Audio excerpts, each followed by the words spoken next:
Good morning, everybody. Well, I have nothing to say. He said it all. Thank you. First, of course, I'd like to congratulate our graduates. I can relate. I can identify. My son was one of the first graduates from New Hope Academy. And you older people will appreciate that what I'm about to say, that I think only Bernie Perron had more saves than Kathy. And my son went from being very shy and very socially awkward to the point now where he's going to hopefully get his master's degree next year at Rutgers and begin helping people, as Kathy has helped others in the field of social work in this case. I want to congratulate again all of you. It's fantastic. I know a lot of you had a lot to overcome in being here, and you certainly should be proud of yourselves, because I know that I am, I know that Kathy is, and the whole staff is. Okay, I'm going to try not to bore you too much. I'll just bore you a little bit. But I want to tell you one of the most important things is do not be discouraged by things that happen to you. And don't accept other people's words or test results or anything like that to make you feel that you can't do what you want to do. As an example, my son Ross did terrible in his SATs, supposedly a predictor of your success in college. He graduated magna cum laude from Rider University. He's maintaining a 4.0 GPA at Rutgers, one of the finest social work programs in the country. But yet, if he were to listen to what the standardized test told him, he'd probably be sweeping streets right now and cleaning up garbage. So that's one of the most important things I can say to you. All right, there's not really much I have to say about myself because it's already been said, but why did I become a lawyer? This is going to sound really trite, but it's true. When I was 6 years old, my mother told me a story about her mother, who was an immigrant, and was not really too accustomed to the ways of our country. And when my mother's father died, all the family swooped in like vultures, and I literally held my grandmother hostage until she signed the deed to that house over to them.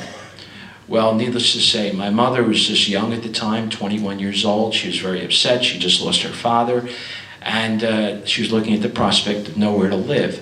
So she hired an attorney, and the attorney not only was able to have the deed rescinded, but the people that did this terrible thing ended up having to send charges in a criminal court. That stuck in my mind. From the time I was 6 years old, there was nothing else that I wanted to be. Okay, all right. I would have loved to have been a professional athlete, but I lacked the skill. I would have loved to have been a rock star, and that may have been possible, but I wasn't into drugs, so I realized that. So I decided to get into law. It's been an immensely rewarding career for me, and I found that one of the things that helps me keep my interest in what I'm doing, because law is a very high burnout profession, about half the lawyers that go into the field end up doing something else at some point in time. So my second piece of advice is diversity. Try to do the things you have to do that, but also do the things that you love. I worked my way through law school in a rock band, happiest days of my life. I play in conventions for some of the sports groups that I represent. I supervise title fights, as you heard. It's diversity, so I don't get too bored doing any one thing. I also was able to accumulate a lot of great stories in what I've done. Being an attorney for some of these greatest boxers of our era, you have a lot of funny experiences. I remember, for instance, I was doing a Screen Actors Guild case, and Joe Frazier and Kenny Norton were with me, and we happened to meet up with Sherman Helmsley, George Jefferson, who was a South Philadelphia guy. And we all went to the House of Blues in LA, in Hollywood. Of course, because it was Sherman, we had the VIP booth. We're in a limo, and Joe Frazier his arthritis and his diabetes were so bad, he could barely get out. I had to literally reach in, grab his arm, and pull him out. The next day, during one of the breaks in the procession, Joe said to me, "Lou, you know how I beat the butterfly?" He used to call me Super Lou. So you know how I beat the butterfly? I said, "How?" He says, "I was faster than him." I said, "Joe, tell me that you punched harder. Tell me that you were more determined. Tell me that your head was in a better place, but you were faster than Muhammad Ali, maybe the greatest heavyweight boxer of all time." He said, "Yeah." And this is when I made my first mistake of the afternoon. He knew that I practiced martial arts, so he says to me, "All right, karate boy, get in your defensive stance." And Joe's about 10 feet away from me, and I'm thinking, what can this guy do? He couldn't even get out of a car, right? The next thing I knew is, and I never saw him move, there was an uppercut buried very gently in my solar plexus. So you never know what you can do and what you can't do. There may be some days where you can't do something. There may be other days when you can do things, and you can do things great. It was mentioned that I had a promotion company, and we took the Temptations Manhattans through South Africa and Namibia. And as we were finally about to leave after 6 weeks, I get a telegram from the King of Swaziland. We would request your presence at our palace, one of his palaces, and we'd like to have a private performance. So this was going to be the last day the Temps were going to be in town because they had to go to London, but they graciously said, "We'll go along, we'll stay up all night and we'll do the show." It's there that I got to meet the king and his 10 wives. Yes, one for each year that he had been king, and his 12 children. Interesting thing about his children was they didn't know how to play. They did not know what play was. So I decided that, well, I'm a dad and everything, I'll try my hand. And these kids were anywhere from 3 years old to 11. So I thumb wrestled them. And they loved it. And when all that was said and done, the king said to me, my kids really liked you. It was a great thing you did. They enjoyed themselves. He said, "I just have one question." I said, "What's that?" He says, "How do you do that thumb wrestle thing?" So I thumb wrestled the king of Swaziland. Try doing that with Obama sometime. And in gratitude, before I left, he gave me a dashiki, like one of his princes wore, and he gave me a replica of the necklace he wore, a little wooden necklace. And when I brought it back to my son, I said, "This necklace was given to me by the king of Swaziland. It's the same kind of necklace that he wears." He said, "Dad, come on, really?" I said, "Yeah." Showed him the picture. He said, "Yeah, you're right. It is. It is." Imagine my surprise when about a year later, it used to be Parade magazine, it used to be in the Sunday Inquirer. They had an article on the 10 worst dictators in the world. Guess who was number 7? Pushing up Saddam. Okay? And I thought, wow, that was really kind of weird.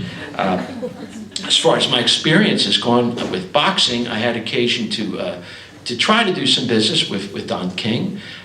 Real character, a lot of fun. We tried to get Mike Tyson's first fight out of prison in Rio. I went down to Rio, got a commitment. I found out how much money Don needed to make the fight work. I went over to his office in Deerfield Beach, Florida, and we sit down. We have a long table. I mean, the table's like from here to the end of the wall over there. And we're all sitting around the table, and I said, "Don, we have a commitment from Rio. $6 million is what you want. $6 million we have." He said, "Well," he says, "I already have a $500,000 non-refundable deposit from Viacom. And if you want to get in the action, I need $25 million. And of course, obviously, at this point, I knew the deal was dead. So I just figured, well, let me sit back and let me enjoy it. So I said, "Don, I just have a question. Is that money in escrow?" He said, "Yeah." As his secretary, bring me out the check for $450,000. The other 50 went directly into his pocket for walking around money. And I said, "Do you have a contract with Viacom?" He said, "I have a contract with Viacom, but don't worry about it. You come up with $25 million and you got the fight." So I tried, didn't succeed, it didn't work. Back to Rio, I made connections and I tried to set up a concert with Pink Floyd, who at the time was the largest grossing touring band in the world. I got sponsorship at Maracana Stadium, that 100,000 seat venue where they play soccer or football, as they call it. And I got sponsorship over there, some beer companies. Everything was fantastic. I had connections to the manager of Pink Floyd. Things were really going great. And I'm thinking, I'll be retired at 40 years old. That would be a wonderful thing. So I'm getting everything in place, and I get a call from the manager, and he says, listen, the boys decided to go on hiatus this year. They're not going to be touring. All right, so that was a failure. So we got that. We got Mike Tyson out of prison. That was a failure. It happens. But you know what? Again, the moral of this is don't give up, because even though it didn't work, I enjoyed it. I had a good time. I learned from it. The concerts we put on in South Africa, it didn't work out because our promoters over there, when we landed, went bankrupt. So here I am in South Africa. It was 67 people landing in Johannesburg. We have no hotels, 16 cities to tour in, and no internet. They didn't have internet back in 1997. So I picked up something, and you guys over 90 will remember, it's called a phone book. You open it up and you look for things. And I found there were Holiday Inns all over the country, thank God. Within 2 hours, I had all the cities arranged, everything taken care of. The tour was a disaster. We lost money. I was working 20 to 26 hours a day. It didn't work. But from that, I learned how to plan conventions, which is something I've done since 1997, when the president of the International Boxing Federation asked me if I wanted to try my hand at doing it. He was the one that had got me into boxing. He told me to run for the board of directors. I ran, got elected, and that entitled me to supervise title fights, meeting some of the top boxers in the world, and also had an interesting occasion to have Mills Lane, who was at the time probably the most well-known sports referee, boxing referee in the world. And Mills was our speaker in Reno, which is where he was actually a law judge. And he was trying to teach the referees who were in attendance at our convention when to call a fight, because that's very important. You have to know when to stop the action. So Mills gets up and he says, I'll give you an example. Now Mills Lane, I don't know if any of you remember Celebrity Deathmatch. It was a claymation show. It was great. Mills Lane was a ref that said, let's get it on. That was Mills. Anyway, he says, I'm going to tell you a story, referees, about when to call a fight. He says, I was doing a fight in Houston between Larry Holmes and Tex Cobb. You may remember Tex Cobb. He was the bad motorcycle dude in Raising Arizona and a bunch of other B movies. Even though that's not a B movie, it's a good movie. But he says, all right, Larry's punching, he knocks him down. Tex slowly gets up. Knocks him down again. Tex slowly gets up. Next round, same thing. Knocks Tex down. Finally, after around the 20th time he's been knocked down in the space of 10 rounds, he says, I bend down to Tex as he's laying there on the mat, and I say, Tex, do you know where you are? He looks up at me and he says, I sure do, Mills. I'm at the Astrodome getting the crap kicked out of me by Larry Holmes. So that's how you know when you've had enough. But again, even though it was not a great experience for him, he was able to laugh, he was able to make a joke, and he was able to make the best of it. And I've learned, and this again is something I'm sure you've heard before, if you're the first one to laugh at yourself and you don't take yourself too seriously, you can get through a lot of crises a lot easier. So always try to maintain a sense of humor, even when you're knocked down and you're flat on your back on a mat in front of 40,000 people. And also, apropos of that, when we talk about things that don't work, one of my favorite stories is about Thomas Edison. He was trying to develop a filament to make the light bulb glow. He wasn't the first person to develop a light bulb, but he was the first person to make a light bulb practical that could stay on for more than 0.3 of a second. And after working on it for years, his assistant said to him, Mr. Edison, aren't you discouraged? You've worked for 9 years on this project. You've tried 900 different materials and none of them have worked. He said, all this has been for nothing. And Edison looked at him and he said, son, You're wrong. I now know 900 things that don't work. And it's funny, but it's true. Now, if you were to ask me what I feel the key to success is, and I'll have to quote one of these motivational speakers. I never believed much in motivational speakers. I thought it was all smoke and mirrors until one day a friend of mine introduced me to Zig Ziglar by way of cassettes. You remember cassettes? Okay. And Zig said the secret to success is always give the person you're dealing with more than they expect, more than you have to. And he cited an example about how he used to be when he was a kid. He worked in a grocery store.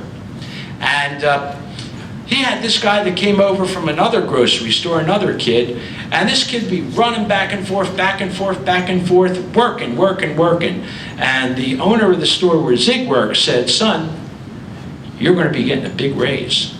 And the kid said, "Well, how can you say that?" He said, "Because either your boss is going to give it to you or I am."